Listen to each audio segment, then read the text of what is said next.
Welcome to the Writer's Corner, and in this upcoming series, we'll be going through our recommendations, our shows, movies, and other media like video games, books, and graphic novels, and so much more. Enjoy the writers discussing our recommendations, and we hope that all of you guys check out these recommendations for yourselves. Each video we will be discussing a specific genre, and we will be saying live action and animated works. And we hope you have fun watching and learning some shows that will interest you. Now on to the video.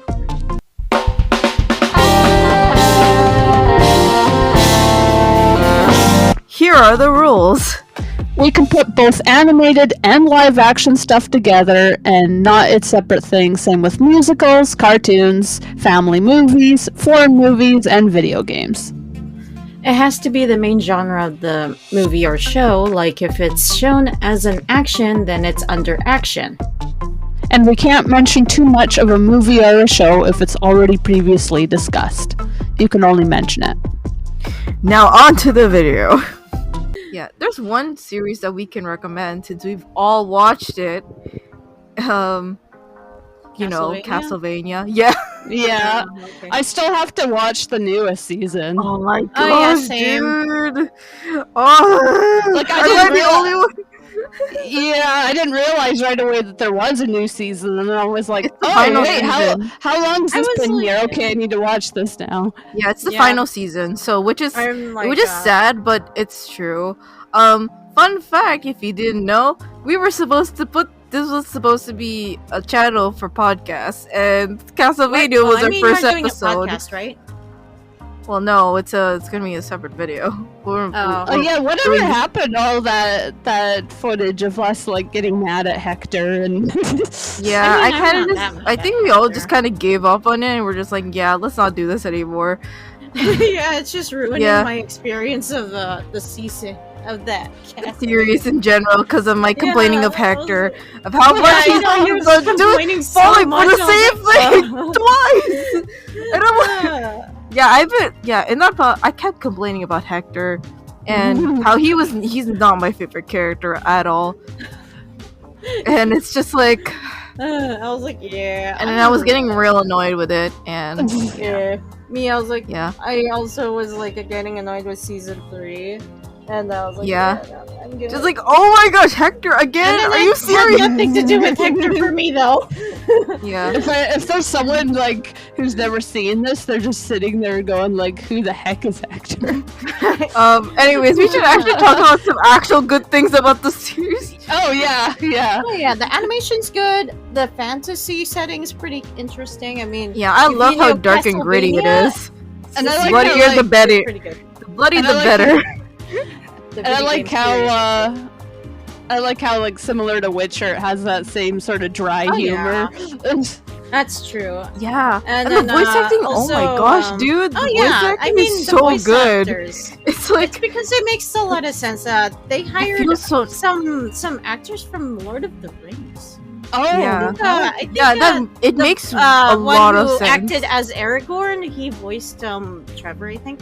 That's what I Oh, heard. Or wait, no, Or no, no, it was. no, I no, think no, you're no. thinking of Thorin. I think Armitage. Oh yeah, Thorin, the dwarf guy. Oh yeah, right. I was Yeah, thinking the, of him. the dwarf guy that like was Yeah, I was. hotter than he was supposed to be. What? It's hotter than he was supposed Yeah, to be. anyway, yeah, I just learned that a Lord of the Rings actor voiced Trevor, and I was like, cool. This Yeah, is, that Yeah, this that makes actually a lot of heightens the sense. whole fantasy setting of this show. That's Yeah, I what think it like was about that. Armitage. That's why the name looked familiar, but I wasn't sure.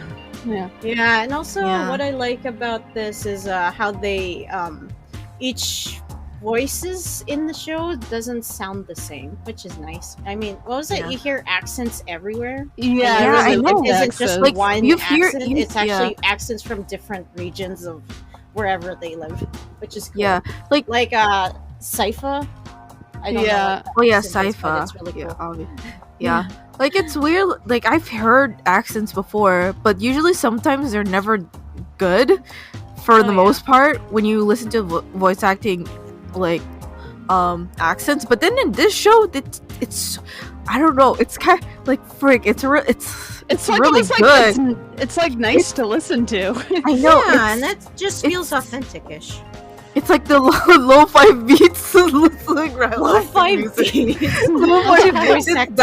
That's how like nice to listen to. You know, like I could like sit down and like have a day where I just listen to that episode and just be like, damn, this is so like really nice to listen to.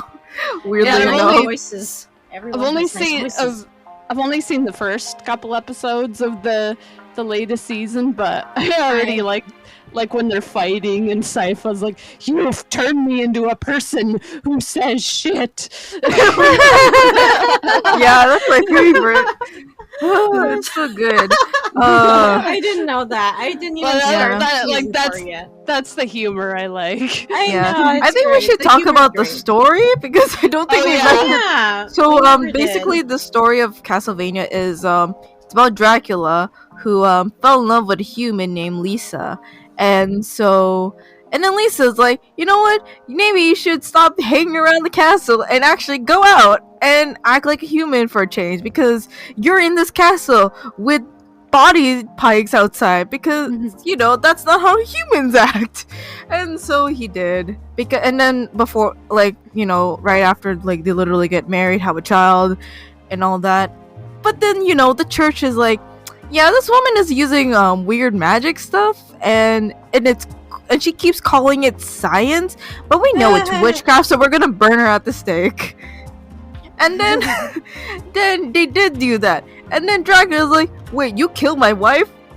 You guys are gonna like regret that in the end. And then a year later, he literally massacred a bunch of people for the right reasons. Which I really don't blame him. And I mean, like, yeah. And then, I mean, you know, it's like unfortunate that he like massacred everybody, but yeah. But then like some of them it's quite deserved, but then like he massacred the entire town, like city. He just pretty much declared a war with humans, so yeah, basically. And then there's like a weird faction discourse within his group, and then there's a war in that one as well, so that's interesting. Yeah. Now they just rule everything. And then we meet Trevor, who is a Belmont, and Belmonts in this world are basically vampire hunters, or at least monster hunters for that reason. Anyway, I don't know what's up with that sentence. I literally he's like the last remaining hunter. He's literally the last remaining Belmont in existence, which ironically his story in Dracula is kind of similar if you think about it, you really think about it. True. Yeah, like his whole family got killed, and then he's angry at the world because, you know, it makes sense. And we also meet this other character named Sypha Velnadas, who is a speaker and she's a mage. She's a speaker is someone who knows everything of the world. Yeah, and they don't. I mean, her group says they don't believe in books. Yeah, they don't believe in books. Yeah, and then they said to carry their knowledge in their heads and stuff. Because why not? And then the other character we meet is Alucard, which is the only vampire I'll only like go for. In this. Yeah, well, because he's half human too, so he can walk in. Yeah, he can walk in the sunlight and because vampires in this world don't do that. Also bitter and sad, and he's similar to Trevor. And he's going through a lot, which he should probably go to therapy at some point. Everyone is going through a lot in this. I was waiting for you to say that. I was like, oh yeah, she recommended Alucard have therapy. I remember that. Oh yeah, that's like she even wanted me to draw. I wonder if there's an equivalent of a therapist in that world, but it's probably not good. So I'm gonna let him wait 1,000 years until therapy is invented. So yeah. I mean, I know in the Castlevania games, one of the games is actually set in modern times. So yeah, so he's going to therapy. I hope. Yeah, he does. I bet. He's still alive in the modern times. Because in the show version. Because in the show, he's meant to, like, he looks like a grown adult, but he's mentally, like, a teenager. Yeah. For the most part. Which is, it's also, like, kind of uncomfortable for me to, like, hear, because I'm like, damn, he had to go through that? He literally, like, had to go through all that shit with his dad, and his mom. Yes. And it's really fast, too. Yeah. You know what I don't understand? Wait, no, actually I should understand. He didn't age yet. Did he just sleep at certain times? Is that how he, like, he's stops a vampire his age or something? I think he stops his aging when, like, he looks like an adult or something. Yeah, I don't. Like, yeah, he that's what ages. I don't understand. It's just I don't know. Yeah, I don't know what's apparently they either age really fast or they are aged, like, slowly, and then I just they don't probably know which age one slowly because like he looks like an adult, but he's actually really young. Like his actual age. That's what I'm. I don't know what's the time difference. So between when he it's really confusing. I don't know. I'm trying to talk about this. Yeah, it's just at certain parts, it's like Alucard just grew up really fast, and he even is at like a adult/teenager during the time when his mom got murdered, and I was like, huh. Yeah, I think he grew really fast, maybe. Yeah. That's so confusing. It's a really weird. Yeah, I don't really know. I just assumed like a certain number of years went by, but. And I'm just thinking maybe the reason why he's in a coffin when you first meet him is that's how he like slows his age or something. No, I thought he was just sleeping. I think I think he was just in a coma for a couple while because he was still healing from his wounds from his dad. That's why. And, I guess so. Yeah. And it's very confusing. Like, there's a lot of characters that I would like to mention, but they come in the later seasons, so I don't know if I should be able to. So I'm just So we should skip over since Hector. we already talked about Castlevania in our like previous video. So just let's go. Recommend Castlevania. Yes. Yeah. I should probably. I'll do another recommendation now. Yeah. Oh yeah. So I want to recommend the Dragon Age series. It's there are 3 video games, and I actually like recommend them for their writing too, because I just love in all 3 of them. I love all of the characters because when you're traveling, you have a group of companions. And some of them you can romance, but even the ones you can't romance, you still can either become like enemies with them or develop a friendship with them. Yeah. And I don't know, like it's like reading a novel with all the different subplots with the characters, and you help them out with their own lives too. I mean, like. And it's, of course, there's like the whole romancing thing as well. So, of course, I have like my list of crushes. And I would like, for people watching this, I hope to do a smash or pass one day on this series, actually. Oh, yeah, that's actually a good idea. Yeah. What was it? Yeah, you the guys Dragon kept Age saying that, so. Yeah, we should recommend that. Especially since I have no idea what. Yeah. When we do that, I'll like explain all the characters. I'm not gonna like explain them all here because there are a lot, but I'll give like one example, and that's Varric, who's in the 2nd and 3rd game, and. I like how like all the characters you get a sense that they have like a life outside of the game, like they have hobbies, but especially Varric because he's a writer. No, he writes all these pulpy like crime fictions. Oh yeah. So even though he's like running around fighting demons with you, he's also like writing best-selling novels on the side. And he's a dwarf. And he's so charismatic. Everyone loves him. Yeah, and I just love like the characters that he drives nuts too. Yeah, especially a girl named Cassandra. Yeah, and it's funny. She's also I shouldn't spoil that. You should go and find it out in the if you ever played the games. Yeah, it's really hilarious. Yeah, and I mean even in the 2nd one, he like annoys Aveline as well. Like, because she's like in the city guard, and he goes And at one point, he's trying to petition for her to remove the ownership of the Hanged Man, the local bar, into his ownership. Which is like, no, I'm not petitioning the Viscount for you to steal the Hanged Man. I remember that. That's so funny. I also like the banters that happens between everybody while you're like walking or something. Yeah, like they actually end up sort of having friendships with each other as well. Yeah. Like, and you pick different people in your party. You only pick 3 people at a time. So when you're starting a new game, you have to like mix and match the dynamics so that each time you get like something different with all the characters. But like on my file, I had Iron Bull and Sarah together, and they like basically become best buddies. Yeah, it's very similar to Mass Effect, but that's in the sci-fi. We can't really. They're both by BioWare, that's why. Yeah, so they got the whole story thing. Yeah, I also recommend that series because what was it? The first BioWare game I played was the Dragon Age series. But the sad thing is I didn't really like number 3 very much. I feel like they changed some lore in there that I didn't really approve of. Like what was it? Something about the Kunari? What I learned about the Kunari is that they're very traditional.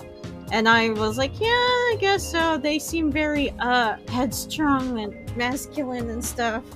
And it seems like, they're very traditional and sexist in their ways. And I just wonder when they started changing that lore all of a sudden, and I didn't really follow. I was like, wait, how did that happen? I don't know if it changed exactly. I think like it just got a lot more expanded. Like I like what they did with the lore for everything, but it's just that I just got confused at what happened with the story, that's all. I mean, like I think like as far as them having like Stead not having horns in the first one, I think that was just like like they came up with a story reason later, but in actuality it was just like technical reasons. I think they didn't have the technology to make him look more like... That's true. Yeah, it's just that, what was it, in number 3 is the one that I got confused about. Oh, okay. Yeah, but it's just like number 1 and 2, it feels like the lore with them is a little bit more consistent. It's just number 3 when it just got confusing. Oh, okay. Yeah, that's what I didn't like. But that's it. I mean, like, even though they're all like different, all the games, the thing that I love about them all is the characters. Yes. Oh, the characters are so charismatic. I love them all. And then I love how like all their relationships with each other too. Like I love how some of them bicker with each other, some of them can't stand each other, but then some of the characters you would think hate each other actually sort of get along, and it's just really interesting. Yeah, it's really funny and cute and also sad sometimes. I do have some like favorite characters that I remember that I like. I feel like we should do a Smasher Pass because we can't really fit all the characters. We'd be here all day. Yeah, we'll be here all day. Yeah. Anyways, I think we should move on now. Yeah. All right. Yeah. Okay. My next recommendation for fantasy, I said She-Ra and the Princesses of Power, and it's on Netflix too. So this story it's basically about this girl named Aurora. Aurora. Her name's Adora, not Aurora. Adora. And she was raised in the Horde, who she thinks is like, oh, we're actually trying to bring peace because everyone else is like being like jackasses about not like conforming with joining our empire and such. And she thinks that princesses are like evil, and then she discovers a sword that's supposed to belong to her because she is the next She-Ra, who's supposed to be the protector of the universe and such. And so she kind of like defies the people who basically raised her and join the princess's side in order to save the planet from machines, basically. And I really like the show, not because of like the whole like conflict, but the characters. Obviously I really like the characters more than most story, but especially the villain Katra, because she's very complicated. Because basically, Katra is Adora's quote unquote best friend in this series, and she kind of felt betrayed the fact that Adora left to join the princess's side, since they grew up trying to defeat the princesses in their war against them. So yeah, like, her character is actually more complicated that I can't really explain without spoiling so much. Oh yeah. But yeah, the thing with her is that ever since Adora betrayed her, she has a hard time getting close to anyone else, which I can totally understand why. And every time she when someone tries to get close, she just snaps back at them and pretends that they're just disposable and they can just be replaced and such. And with Adora's arc, with her trying to discover the secrets of her origins and why she suddenly has this magic sword that she can wield and turn into this bigger woman. Oh yeah, there's a lot of transformation sequences in the show where she transforms into like a bigger woman. But yeah, it's an interesting series, despite the fact it looks really like it's a kid show, but again, it touches on like dark themes where there's war. Kid shows are dark. Kid shows are also like dark in its own way, unless you're not. I mean, no, kids shows are dark. I mean, yeah, forget about the 3-year-old kid shows. They're talking about the shows that are geared towards like older kids. Yeah. Obviously, they're darker. So yeah. And so it's kind of like with Avatar: The Last Airbender. Yeah, I mean, older shows when I ironically, I remember how dark they are. They could be, ironically, like, some people have worked on She-Ra who was also worked on Avatar. I don't know specifically who. Yeah. Only some of them. Also, the other reason why I love the show is it's also very diverse. There's a lot of like same-sex romances, which is like, yes, like, it's not just like a straight romance. We have enough of those. So yeah. I mean, well, you know, that's the one thing I really like even though I hate the diversity. Romance, this at least they did something different with romance. You know, it's like, oh hey, finally something new. Yes, thank you. That's one thing that was really good with Dragon Age as well. The diversity, like everyone has like different sexualities and everything. So definitely, that's what I loved about this too. I mean, you know, Dragon Age, especially Mass Effect. Okay, I want to talk about it. We can't. But yeah, back to She-Ra. Yeah. It's fantasy. It's like has a lot of magic, has a lot of science, and yeah. And I like how most of the characters have different body types, and it's kind of representing to most body types in the real world, instead of, the regular, skinny, all that, and muscular at some points for men anyways. Yeah, that's all I can say about She-Ra.